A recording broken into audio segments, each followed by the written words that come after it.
A nossa análise de hoje começa com uma coisa que, olha, muita gente já deve ter visto. Uma daquelas mensagens de erro frustrantes no computador. Mas o que parecia ser só um problema técnico qualquer, acabou se transformando numa investigação super complexa que levou um caminho assim totalmente inesperado.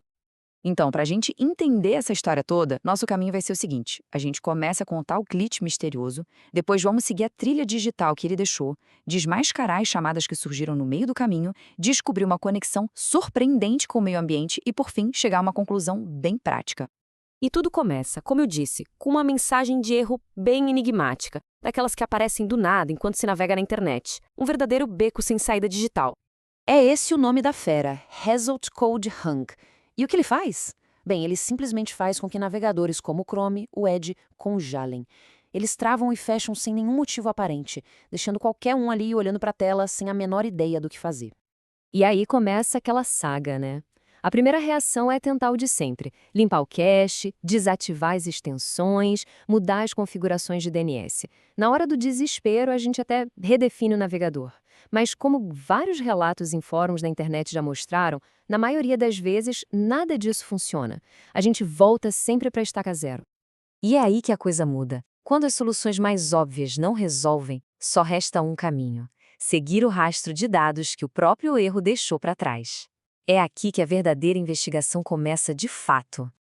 Nesse ponto, o foco deixa de ser consertar um bug e passa a ser uma análise quase forense. O trabalho agora é mergulhar nos registros do navegador, os famosos logs, e tentar achar alguma pista no meio daquele monte de informação. E no meio de milhares de linhas de código, um nome de empresa começa a se repetir: Core Brasil Ltda, uma companhia de conectividade para a internet das coisas. Essa é a nossa primeira pista concreta. Logo em seguida, um nome pessoal aparece nos registros: Maria José de Lima Cortês. Isso adiciona um elemento humano a um mistério que até então era puramente digital. E, para fechar, uma localização específica no Brasil é identificada: Mogi das Cruzes. De repente, as pistas digitais se conectam a um lugar de verdade no mapa. É aqui que a investigação dá uma guinada daquelas. O foco sai completamente dos dados do navegador e vai para uma lista de chamadas telefônicas bem suspeitas. Todas elas ligadas a esses nomes que a gente acabou de ver. O mistério só aumenta.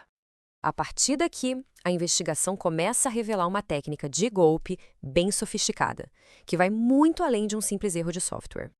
A chave para desvendar esse quebra-cabeça é uma técnica chamada spoofing de identidade. Basicamente, é um método que os golpistas usam para enganar os filtros de spam. Eles fazem uma chamada falsa parecer que está vindo de uma fonte confiável.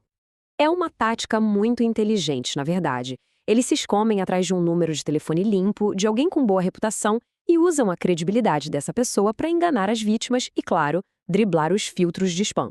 E o pior é que o dono real do número nem imagina que sua identidade está sendo usada.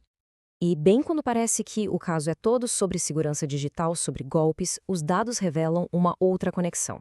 Uma coisa muito mais tangível e, para ser sincero, bem mais preocupante.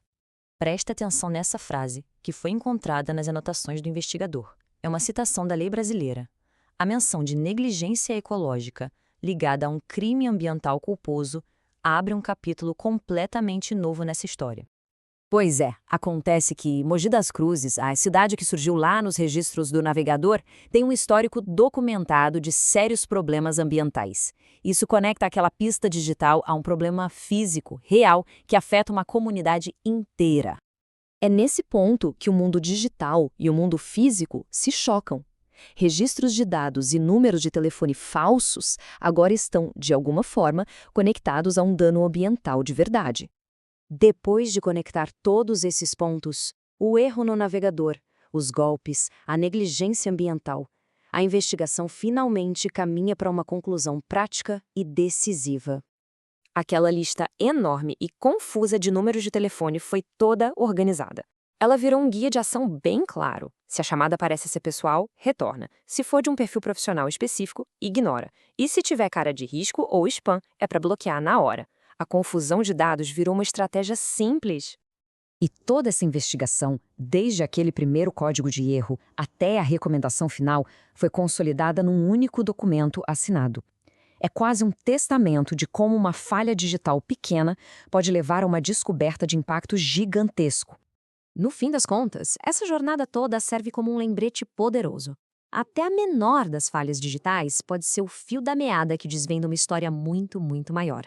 E aí fica a pergunta no ar: que outras histórias estão escondidas nos dados que a gente gera todos os dias?